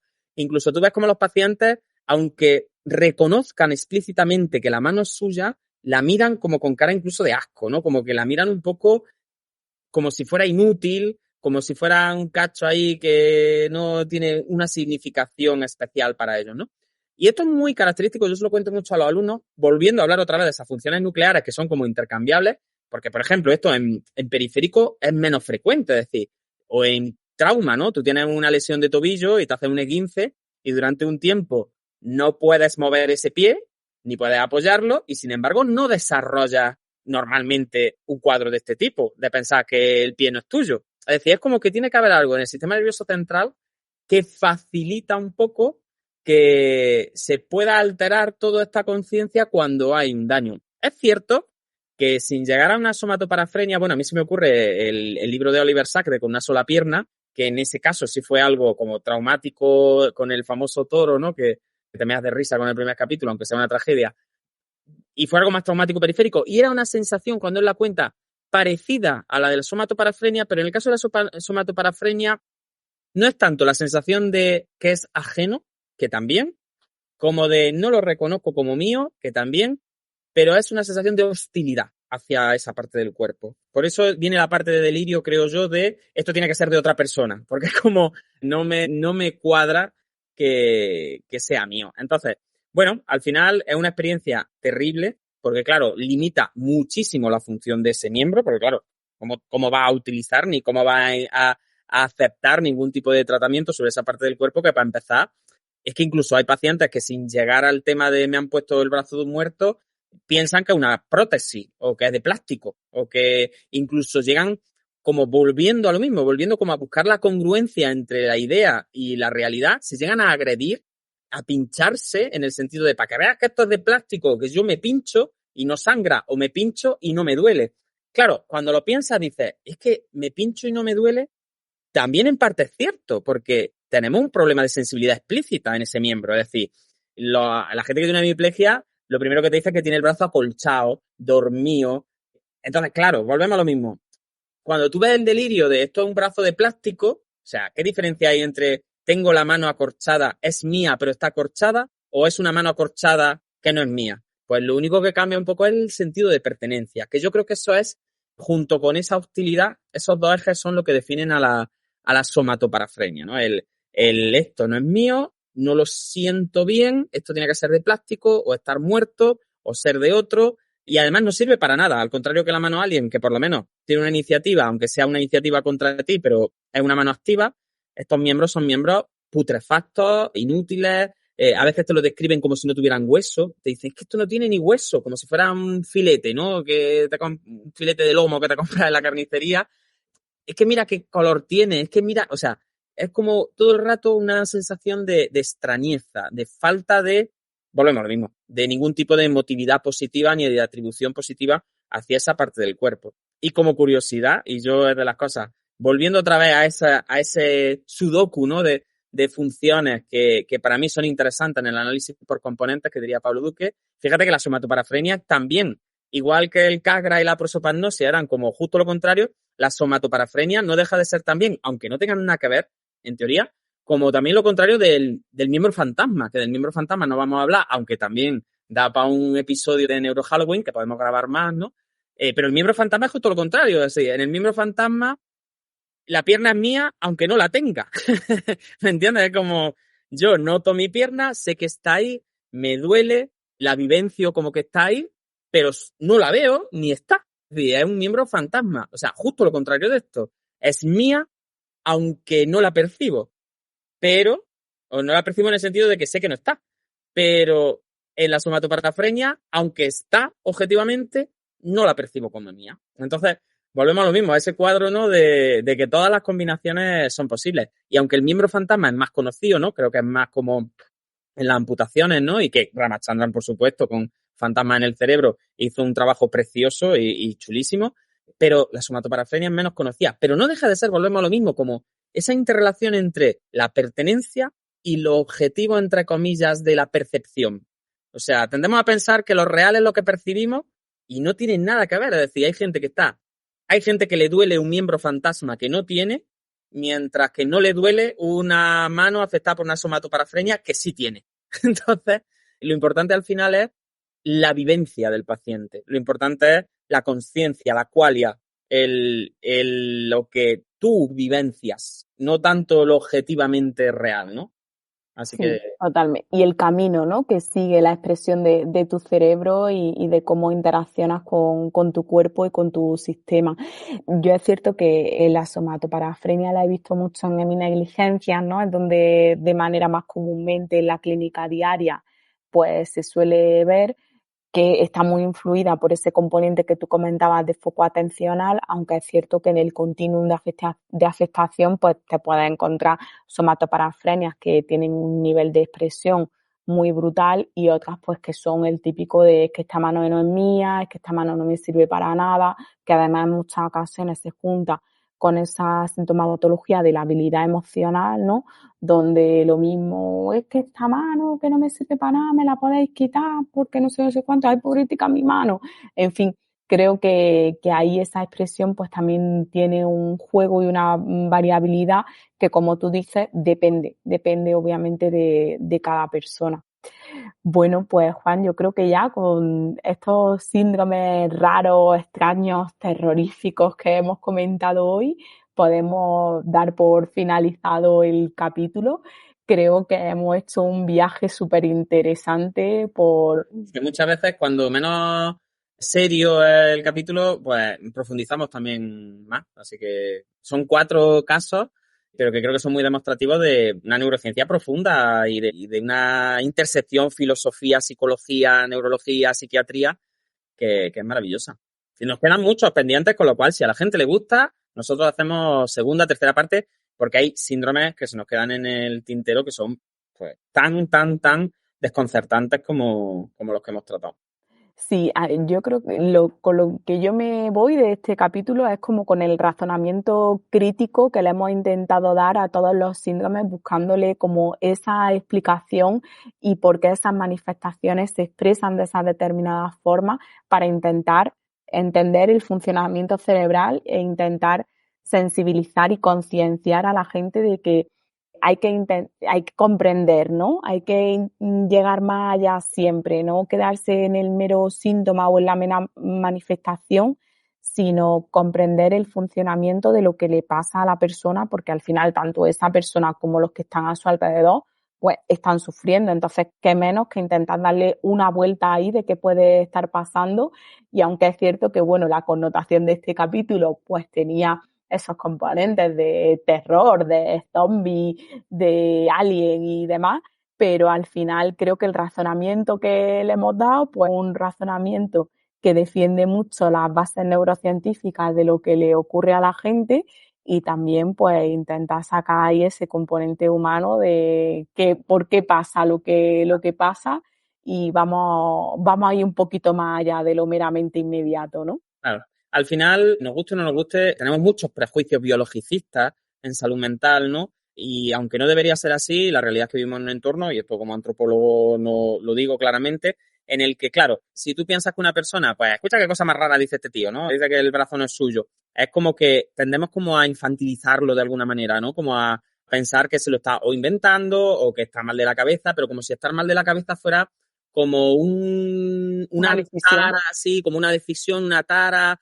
o una falta de inteligencia, ¿no? O como que estás desconectado de la realidad porque no das más, ¿no? Entonces, nos guste o no nos guste, esos prejuicios todavía están en la sociedad. Entonces, el hecho de poder, por lo menos, colaborar en decir, no es tan sencillo como eso. Es decir, no es tan sencillo como que si yo percibo correctamente, voy a tener la verdad del universo en mis manos y voy a estar completamente consciente de todo, hasta de las partes. No, al contrario, es decir, el sujeto primero vivencia, experimenta, y luego ya su sistema nervioso se encargará de darle coherencia a eso. Entonces, muchas veces lo que tú dices, el síntoma que estamos observando, no deja de ser una búsqueda de coherencia, o sea, es realmente un signo de inteligencia, si lo pensamos, para poder sobrevivir y para poder seguir viviendo con una alteración profunda de procesos que son muy biológicos y procesos que están ahí, que a lo mejor no entendemos plenamente, que a lo mejor todavía no le hemos dado una explicación, pero que están ahí. Entonces, ya que vivimos en un mundo con mucho prejuicio biologicista, ¿no? Mucho prejuicio organicista, sino que se los pregunten a los de los trastornos neurológicos funcionales, ¿no? Que también podrían ser de película de miedo muchas veces, ¿no? Pues por lo menos vamos a colaborar a decir, vale, necesitáis datos biológicos y orgánicos para tomaros esto en serio, pues ahí los tenéis. Es decir, o sea, soy unos prejuiciosos, asquerosos, porque ya ni siquiera no hay algo orgánico, no hay ninguna hipótesis física, os sirve ya porque es que ya la hay. Es decir, ya tenemos cada vez más hipótesis en este correlato. Entonces, cambia la perspectiva, legitimamos y hacemos un poquito de neurociencia de una forma que no sea desde el púlpito, ¿no? Así que yo creo que ha quedado muy bien. Al final, sí es cierto y hay que dejar claro que el verdadero terror lo tiene la gente que está afectada por este tipo de cosas. Eso sí que están aterrorizados porque es durísimo y es terrible. Pero bueno, a los demás que lo vivimos de una forma completamente distinta, pues porque no somos los afectados, sí nos sirve para reflexionar mucho sobre el funcionamiento y también para poder desarrollar nuevas formas de abordar, nuevas formas de comprender y de acompañar también con otro punto de vista a estas personas. Así que yo simplemente con eso cierro y siempre, como siempre que hablo de salud mental, me gusta decir, como interesado primero y si alguien tiene cualquier problema, cualquier sufrimiento que le esté causando verdaderamente un problema en su vida, en su funcionamiento, en las actividades que le gustan, en las personas que quiere, etcétera, que busque ayuda, que lo cuente, que charle, porque volvemos a lo mismo. Igual que hay gente que está convencida de que una mano que es objetivamente suya no es suya, también puede estar convencido de que no te van a ayudar, de que no va a servir para nada contarlo, de que no va a servir nada buscar ayuda, y la realidad no es esa. Entonces también que sirva un poco la reflexión esa, ¿no? Es decir, por muy convencido que estés, que tú estás fatal de la cabeza,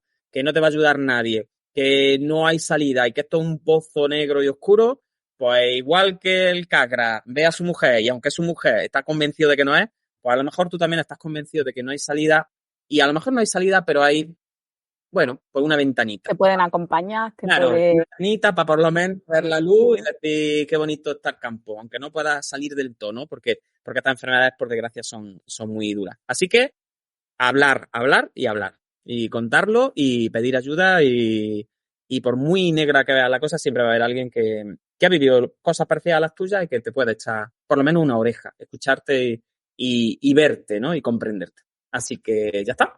Pues muchas gracias, Juan. Yo creo que es una magnífica conclusión para el viaje que hemos tenido a lo largo de este tiempo, comentando pues cómo hay ocasiones en las que el cerebro se expresa de una manera un tanto diferente, y que en este caso ha coincidido que con la celebración de Halloween pues se expresa de una manera terrorífica, pero al final, como te comentaba, pues muchas veces estos casos más extraños también nos dan mucha luz sobre cómo funciona el cerebro y cómo se puede expresar, y que incluso aunque se exprese de una forma muy, muy extraña o muy dispar, todo tiene explicación, y si no la tiene, pues a lo mejor tenemos algunos fenómenos o podemos tener cosas con las que compararlas y cosas con las que acompañar y hacérselo un poquito más fácil, ¿no? A la gente y a la familia, que también es muy importante. Así que nada, muchas gracias a todos por escucharnos. Si os ha gustado el capítulo, pues agradecemos que nos comentéis, y si queréis que también hablemos sobre más síndromes extraños y terroríficos, pues tenemos algunos más ahí preparados. Así que agradecemos vuestros comentarios y vuestras sugerencias, y también si os gusta el contenido, pues os pedimos que os suscribáis al podcast y que continuéis siguiendo todas nuestras actividades en la Fundación AISE. Así que nada, muchas gracias, Juan, por tu compañía. El primer capítulo del podcast fue nuestro y el último, por ahora, también. Genial. Sí. Pues, encantada. Hasta la próxima. Adiós. Neuroconciencia, del caos a la sinergia.